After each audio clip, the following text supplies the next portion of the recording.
Hey everybody, welcome to episode 5 of the ANDIKA Bulletin for January the 10th, 2025, and the time right now is 4 minutes past 12 Queensland time. Not really much to say today. The US markets were closed overnight. It was on the back of the memorial for the late President Jimmy Carter, so they had the market shut in for memory for him, so we've got no lead or anything here. ASX right now is down about 54 points, where they're at 82.75, so it's pretty broad-based today. It's across most of the sectors. Interestingly, we've got a little bit of upside in the resources stocks today, with BHP being up about 36, Fortescue's flat, and Rio's up $1.94, but mainly the financials are weaker, and then things like Coles, Woolies, and all that are a little bit weaker as well. In terms of the Aussie dollar, let's just go and have a look and see where the Aussie battler is now. 61.98. So again, we're flirting with dropping further below 62 cents. In a few videos back, I was talking about the Aussie dollar and how it's just been on a steadily decline.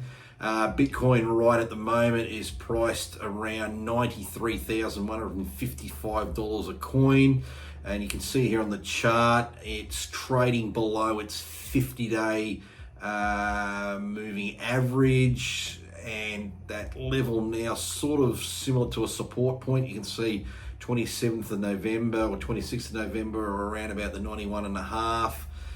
Price level 30th of December, we were around 92, 93, and just now, and you can't see here, so I'll just zoom in on the 5 minute, and you can see we did get to a low earlier this morning around 6:30 our time. It was about 91,246. Subsequently now we're at 93,172.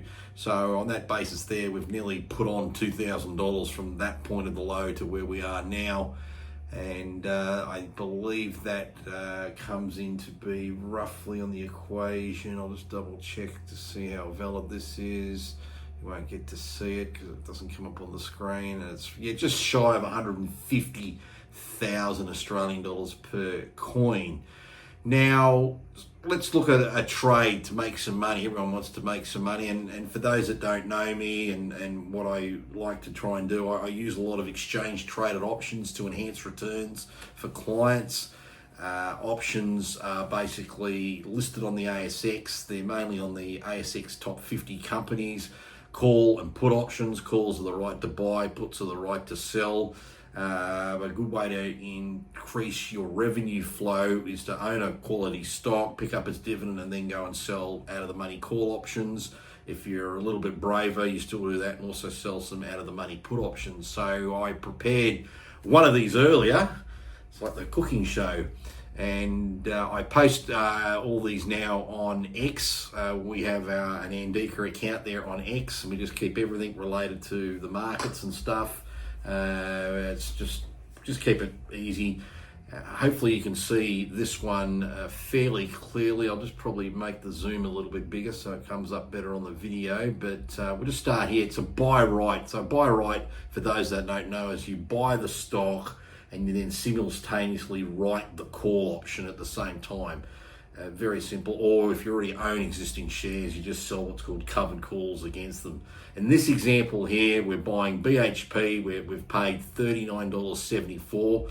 And because we've bought BHP, we own the share. Therefore, any dividends the share should be declared during that ownership period. We will get, looking at BHP's past dividend history. Keep the keyword past. Past doesn't mean future.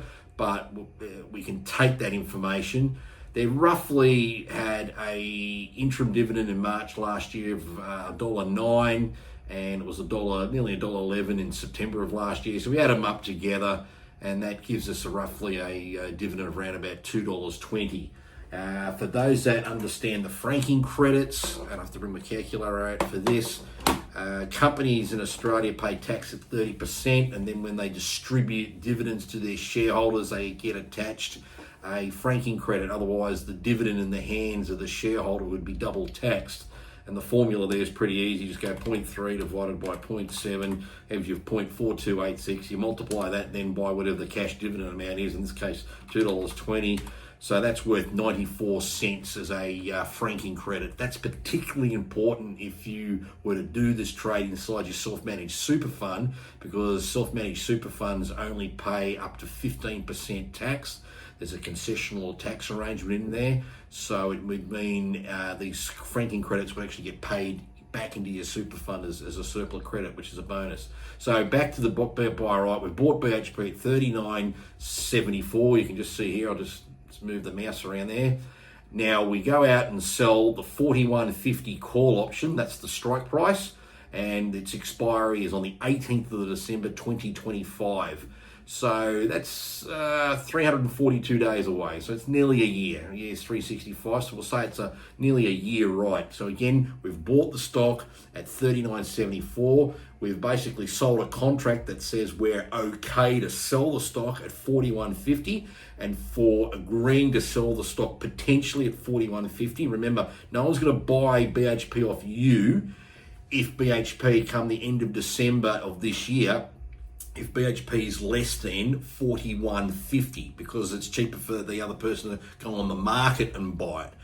But if BHP were to be $45 come the end of December, then naturally the option you've sold at $41.50, which is higher than where you bought it. You bought it here at $39.74, sold the $41.50 call up here. If it then goes way up to here at $45, naturally then they will exercise the option and take the shares off you. But you get paid by the market, in this case a premium around about $2.35 per share. That's pretty good. So you can see right now, if you're looking at the two income flows of it, we've got a dividend flow. Remember, March, September, they're going to pay. And we've also got a big upfront options premium. It's essentially a way of doubling the dividend on holding a stock like BHP. Now, the beauty of this strategy is one of two results must happen. And I can say this with absolute certainty. BHP, come the 18th of December 25, will either be above 41.50 or it'll be below 41.50. I can't say where it'll be because no one knows. I'm not a clairvoyant. But something's going to happen to the price. Now, again, if it's above 41.50, you're going to be selling the stock. And if you end up selling it, you're then going to make a capital gain as well. Because remember, you bought it at $39.74. The contract says you're selling it now at $41.50. So you make that capital gain spread as well. But you get to keep the dividend and you get to keep the options premium. And if you are on a lower tax rate than the company tax rate, you'll get the surplus franking credits back. So what's it all mean at the end of the day? The net exercise return works out to be 13.56%. If we annualize it, because it's only 342 days, not 365, it's just around 14.5% as shown here. That's pretty good. That's not a bad return. And the only risk you're taking doing this is what we call the holding risk of owning BHP shares. So if you're okay to own BHP, and you understand the market does go up, and yes, importantly, it can come down, and you can understand there'll be market movements, and you can accept that. This is not a bad way of making some money against it. Now, the net standstill return, if we look just over here where I just highlight, it comes out to be 10.28%. Sorry, my mistake, 10.28. Now, the standstill return simply means on the basis of getting that premium of $2.35 plus the dividend of $2.20, we add those together, and based on what we've bought BHP for, that's the standstill return, regardless of what its actually market price is. Just basically it's the standstill return on your purchase price. Look, that's not too bad. That's not too bad. And the other thing to keep in mind is if you were to do this strategy, you're locking in a means of getting some premium in. And think about it from a point of view, if you're requiring a degree of income to come through, you're now in your retirement phase. So let's say, for argument's sake, you go out and bought, just to play the math, you bought 10,000 BHP shares. Yes, it's a $400,000 investment, but that's going to pay you $23,500 in call option premium straight away in your pocket. Thank you very much. Over the year, you'll end up earning another $22,000 in fully franked dividends. Thank you very much in the pocket, and then you might end up selling it for more than you bought it. well, geez, so what? You make a profit there. If it's in pension phase of your superannuation, you don't pay tax on that. So that's even better. If you're outside of super, obviously you'll have capital gains tax to deal with. So that's an example there of the buy right. Now, if you're a little bit more adventurous, I can say, you can do what's called a covered combo. I'll just get rid of that and I'll just do the summary here. Now, the covered combo is essentially the buy right. Buy BHP, sell that out of the money call. But then what we also do is we sell an out of the money put option. Now, for those that understand the difference between the two, I'll quickly go over them. A call option is the right to buy a stock. A put option is the right to put a stock onto someone else. So buyers of options, they have a right to exercise. So if you own a call or you own a put, it's up to you to decide whether you want to exercise your right and either call shares away from someone or put shares onto someone. The person who sold the option, so therefore you're the seller of the call or the seller of the put, you are actually obligated under the contract. You don't have a say in it. So if you sell a call option and the price of BHP is up and the option you've sold is now in the money and you get called, you are obligated to sell that BHP at that contract price. Likewise, you go and sell a put option, and usually when you sell a put, you're selling it at a strike price or the contract price that is a lot lower than the stock price. So the stock price right now is $39.74. We go and sell ourselves a $35.50 put. It's a lot lower. It's what we call it's out of the money. And then if the person who owns that, they'll only put shares on you. No one's going to make you buy BHP at $35.50 if they can sell it higher in the market. So that's why you look at selling a put, because you can pick up that extra premium on the side. But there is a word of caution there. When you sell put options, you are putting your hand up, telling the market that you have a preparedness to buy more of that said stock. So don't go and sell puts unless you're prepared to buy more BHP, or unless you're prepared to cut loss or stop loss out the position if you get it wrong. But assuming you've got other money on the side and you don't want to have it all deployed, you could buy BHP, as we just illustrated before, at $39.74. You know you're going to get 2 lots of dividend that total, based on previous history, of course, $2.20. Might be more, might be less, don't know, but I can only base it on the previous dividend. So just remember that it's based on a previous dividend payout. We know we get $2.35 for selling the call option. Thank you very much, in the pocket. And because I also sell the $35.50 put option, the market's paying me another $1.83. It's like happy days. Now, I've now got 1 of 3 events happen here with this particular trade. The buy right only had 1 or 2. It's either above or below that 41.50 strike. In this scenario, there's 3 possibilities. The first possibility is BHP is above 41.50. If it's above 41.50, you sell your stock. But then the put option you sold, that's definitely expired, worthless. No problems. BHP, on the other hand, could finish on the 18th of December at a price between 41.50 and 35.50, somewhere in the middle there. That means both the call options and the put options you've sold, they're both going to expire worthless. So you keep the premium. Now, I don't know where the stock price obviously is, but they expire, you keep the premium in your pocket and you still keep the dividend. Third possibility is BHP declines and it falls below 35.50 come the end of December of this year. BHP say $34 and you've got a $35.50 put sold. You know you're going to get put the stock. That means you're going to buy more BHP at $35.50. So it's important you've got the dough to do that.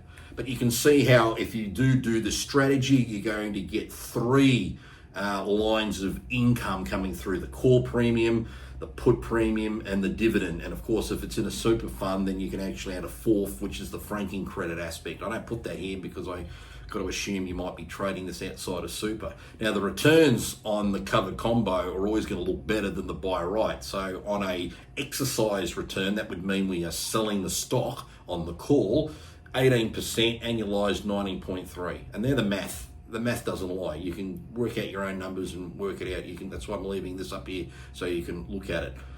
And if we go what's called on our net standstill return, that's on the basis of your purchase price at $39.74. You sell that call, you sell that put, you pick up the dividend.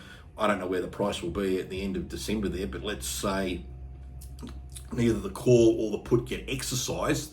on the basis of your purchase price, we call that again the standstill return, works out to be 14.8%. When we just annualize it up, it's about 15.8. This is how people who trade make money, and they make returns that are on average better than the market return. Remember, the ASX 200 last year gave back, earned about 7.5% just in capital growth, and it was probably another 4 and a bit on dividend as well.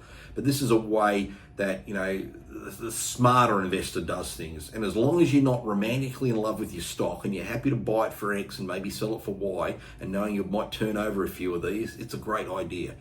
Anyway, there's a lot more you can read about. If you want to know a lot more about options, what I'd encourage you to do is go to my company website. That's ANDIKA, ANDIKA.com.au. Go there, you'll find a tab called OME, Options Made Easy. Click on that tab. In fact, I should be able to open that right now in a window. I keep forgetting I'm recording all this stuff now, so we can actually do it as an interactive. And I'll just show you quickly where you can go. Going to my website, and this will prove that I actually have a website. There we go. That's the company website. And see this one up here, OME, on that tab there. I click on that. Options Made Easy ebook and video. And down here it says there, download your free Options Made Easy book. It was a book I wrote from memory back in 2002. So the information of today is just as valid as what it was back then. The definition of a call option, a delta, theta, and everything else is just as valid. So I would encourage you to go there, download that book, read it, and learn a little bit more about options. And then, of course, there's a few more older YouTube videos that I've done from various sections about Options Made Easy, and particularly talking about the introductory aspects of options. So if a lot of the things I've been talking to you about in this video sort of went over the head, don't be too worried about it. Go to the website, take your time, and it's all free, and read up on it there. And if you need additional information, I would encourage you to go to the ASX website, look up a search there, and just look up their information on options or derivatives, and there's plenty of free material there as well. Nobody should be paying people thousands of dollars to do some bullshit course, because if people are selling a course, that's their real job. That's what they're really wanting to do. They're telling you up front, hey, do this course and you'll be a genius because you pay me $10,000.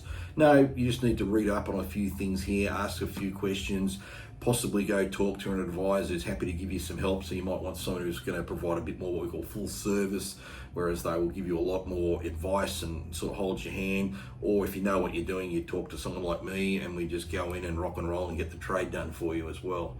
So I know this video is a little bit longer, but I've tried to thread in there a little bit of education as well by giving you a practical example of a buy right and a covered combo there on BHP.